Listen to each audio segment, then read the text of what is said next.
Next, the group tours. Now, these are, in my opinion, the loudest people on the planet. All I see is this white blonde woman with a California sweatshirt just yell, "Everyone gather around! Let's all sit in a circle." Oh my god, this is so fun. I'm in such a big group. Oh my god. Guys.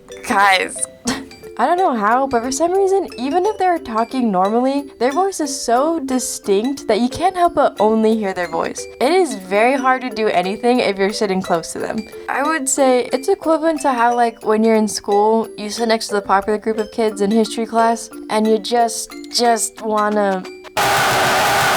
Anyways, number 4, the social media person. It's literally just the person taking pictures of everything, or making TikTok videos in the middle of everything. It was so funny that in the security section of the airport, put out a sign that said, "No taking pictures or videos during this process." And in my head, that means that people have done it so much, it became a problem at some point that they had to put up a sign. Probably at some point, someone came up to security guard and just started twerking on them, or they just jumped into the scanning machine, or even worse, they didn't even have a flight, and they just started taking videos there.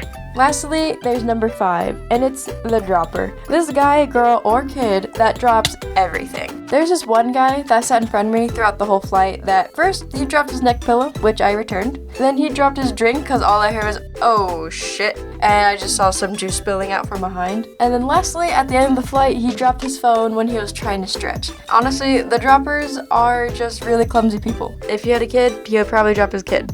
Anyways, the food. I know everyone has been waiting to hear about that. Since this was an 11-hour flight, the stewardess served breakfast and dinner. That's right, I saw the sun set and rise within these 11 hours. Anyways, since this was a flight to Japan, there is a lot more side dishes than the other airplane foods I've eaten.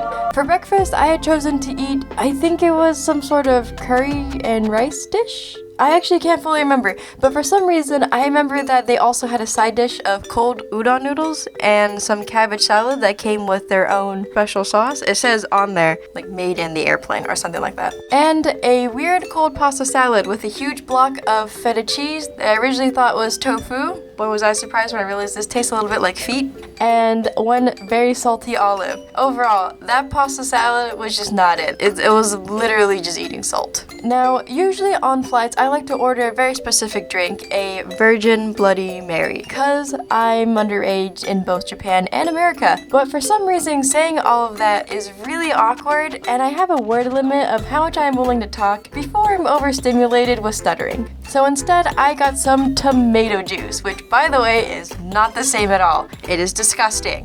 But I drank it proudly anyways. Yeah.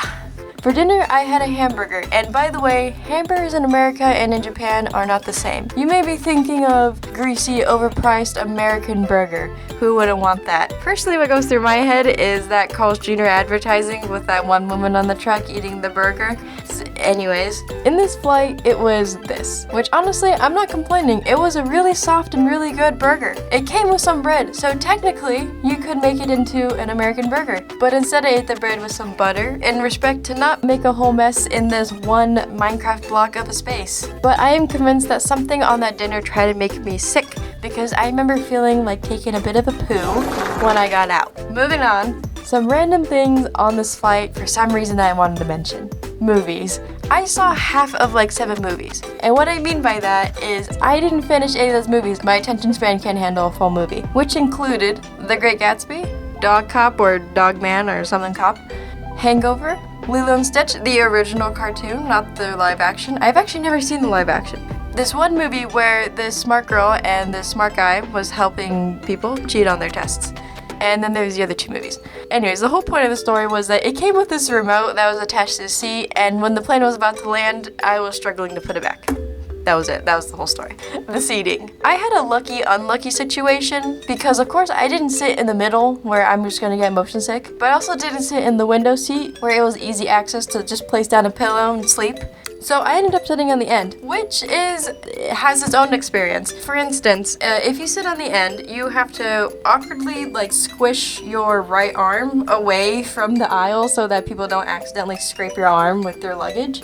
And two, I remember at one point I just looked randomly at a person and what they're watching, and I tried to figure out what does that say about that person, and then I realized I'm being kind of weird. But the reason why I say I was lucky was because my brother didn't mind me using his arm as a pillow stand. But once the plane landed, that also meant that I was pressured to make sure I got out of that aisle as fast as possible so that my siblings didn't have to wait for everybody else to pass by. But yet I had succeeded. Lastly, I felt bad for my mom because she had to sit next to a stranger that leaned on her a lot because I guess he didn't realize that when he was falling asleep, he was leaning on my mom's like shoulder for half the flight. So part of me really wanted to be like, hey, don't touch my mom.